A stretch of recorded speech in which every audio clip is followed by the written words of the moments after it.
Assalamualaikum warahmatullahi wabarakatuh. Alhamdulillah wa syukurillah wassalatu wassalamu ala rasulillahi amma ba'du.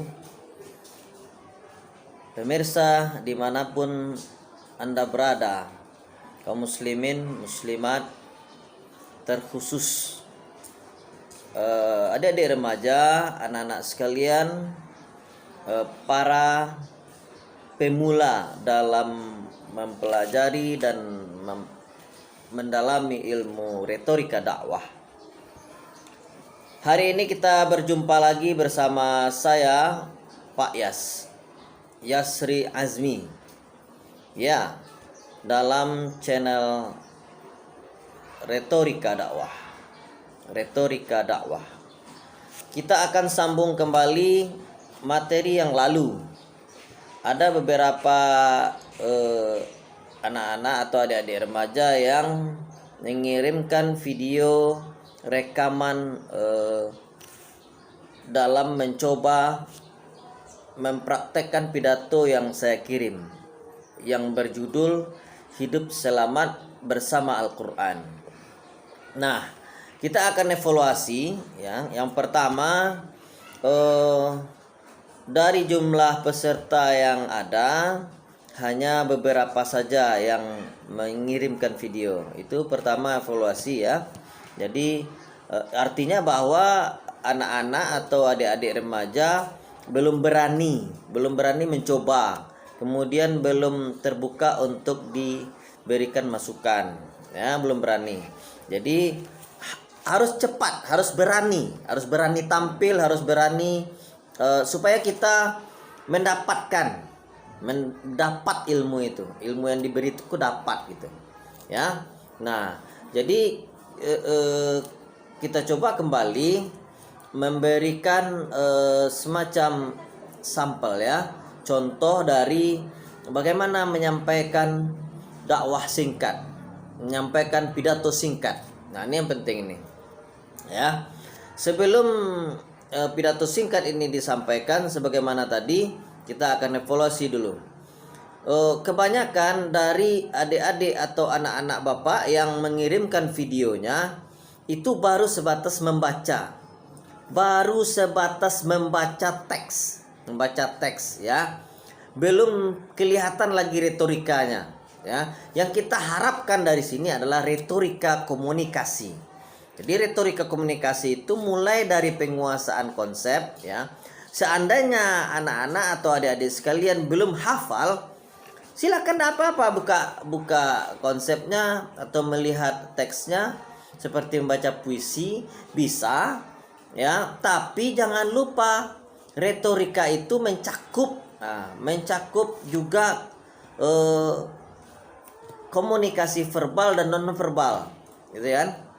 Maksudnya adalah ada komunikasi itu yang tergantung atau terkait dengan konsep atau teks yang kita akan sampaikan ya, materi dari A sampai Z ya, yang harus kita kuasai, kita sampaikan dengan bahasa yang baik, dengan bahasa yang mudah dicerna, dengan bahasa yang lugas, artikulasinya jelas, durasi atau penggalan-penggalan katanya diletakkan pada tempatnya.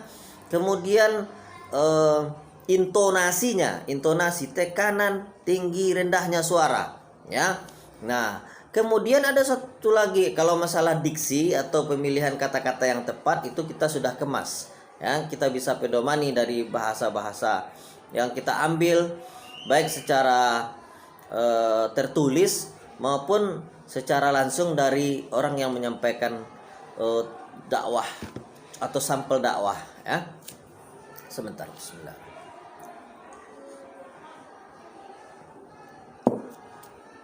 Baik. Kemudian retorika itu ada yang non retorika komunikasi itu ada yang non verbal, yaitu bahasa tubuh. Bagaimana kita menyampaikan? Nah, ini yang paling berat ini, bahasa tubuh itu mulai dari kerut muka, perut kening gitu ya, air muka, tatapan mata, kemudian senyum, smile ya, melebar bibir ini sedikit dengan gigi yang sedikit terbuka. Itu namanya senyum. Itu penting penting itu. Untuk apa? Untuk membuka hati. Ya, mata juga untuk membuka hati. Ya kan? Makanya ada pepatah lama yang mengatakan apa itu? Dari mana asalnya lintah? Dari sawah turun ke kali. Dari mana asalnya cinta? Dari mata turun ke hati. Jadi kalau mata kita tidak menatap yang diceramahi atau tidak menatap kepada audiens, maka tidak nyambung gitu, tidak nyambung. Jadi harus nyambung ya. Nah, kita coba satu dulu ya dari praktik ini. Ya, kalau masalah gerakan tangan ini tidak usah dibuat-buat juga. Kalau tidak perlu bergerak tangan ya tidak usah. Ya, cukup dengan alis mata, misalnya gini, saya kan tatap mata gitu. Jangan pidato itu gini aja. Saudara-saudara, pada kesempatan ini tidak menarik gitu. Jadi nah, dengan saudara-saudara pada kesempatan ini kasih senyuman, tatapkan matanya. Saudara-saudara, pada kesempatan yang terhormat ini izinkan saya menyampaikan tausiah yang berjudul. Nah, gitu ya. Nah, ini contoh ya. Kita coba dari awal dengan tag yang sudah Bapak atau saya berikan ya. Nah, kita sampai akhirkan. Nah, ya. Kita mulai dulu dengan pantun. Pantun ini boleh ditambah satu lagi nanti ya. Dengan bahasa Indonesia boleh, dengan bahasa Minang, dengan bahasa daerah juga boleh. Bunga mawar, bunga melati, ambil sekuntum, janganlah jatuh. Kuucapkan salam sepenuh hati. Assalamualaikum warahmatullahi wabarakatuh. Hamdan wa syukran lillah, wassalatu wassalamu ala rasulillah, amma ba'du. Di bawah lindungan Allah yang maha pengampun, kita senantiasa bersyukur padanya dan selalu bersalawat salam untuk junjungan Rasulullah Muhammad sallallahu alaihi wasallam. Allahumma sholli ala Muhammad wa ala ali Muhammad. Bapak Ibu, khususnya teman-teman seide seperjuangan, pada kesempatan yang terhormat ini izinkan saya, Yasri Azmi, menyampaikan tausiah singkat yang berjudul Hidup Selamat Bersama Al-Quran. Saudara-saudaraku, di tengah-tengah pandemi yang berkepanjangan, kita tidak tahu kapan akan berakhir. Umat ini rupanya juga dilanda kecemasan dan kegelisahan yang amat mencekam akibat globalisasi yang tidak dikendalikan dengan pesan-pesan Tuhan. Alhasil kita menuai bencana dengan munculnya generasi yang cepat putus asa, generasi yang pencemas, takut kepada fenomena alam, bimbang menghadapi ujian, dan tidak siap dengan persaingan. Di sisi lain saudaraku, kita temui generasi hura-hura, cuek dan malas membaca, generasi TikTok, generasi poker, Mobile Legend, share, kopas, tidak cinta ilmu, bahkan jauh dari Al-Quran. Ujungnya saudaraku, umat Islam tercecer di persimpangan, tertinggal jauh dari tuntunan Al-Quranul Karim. Maka jadilah kita hari ini, karena kita sudah menjadikan Al-Quran hanya sebatas tontonan, bukan tuntunan, maka jadilah generasi ini hari ini bak min timun bungku, lai masuk karuang tapi tidak masuk etong. Ini masalah saudara-saudara. Kenapa? Karena hal ini tidak akan pernah terjadi seandainya kita berpegang teguh dengan jaminan Al-Quran dalam surat Al-Baqarah ayat 38. A'udzubillahi minasyaitonirrajim. Bismillahirrahmanirrahim. Faman tabi'a hudaya fala khaufun 'alaihim wala hum yahzanun. Siapa yang mengikuti petunjukku, niscaya tidak ada kekhawatiran atas mereka dan tidak pula mereka bersedih hati.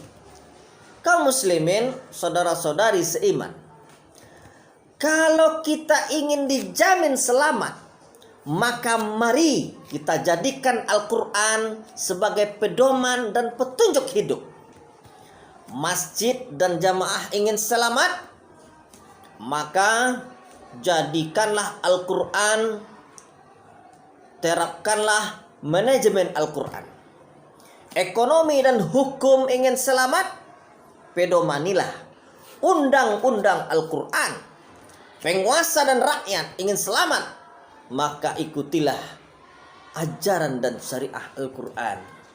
Pokoknya saudaraku, apapun keinginan dan cita-cita kita, ingin berkat dan keselamatan, maka harus seirama dengan tuntunan Al-Quran. Hanya ini yang dapat saya saji. Bukan maksud meninggi hati, tapi keadaan yang kurang kompromi. Insya Allah kita akan jumpa lagi di lain waktu, di lain hari. Wabillahi taufiq wal hidayah.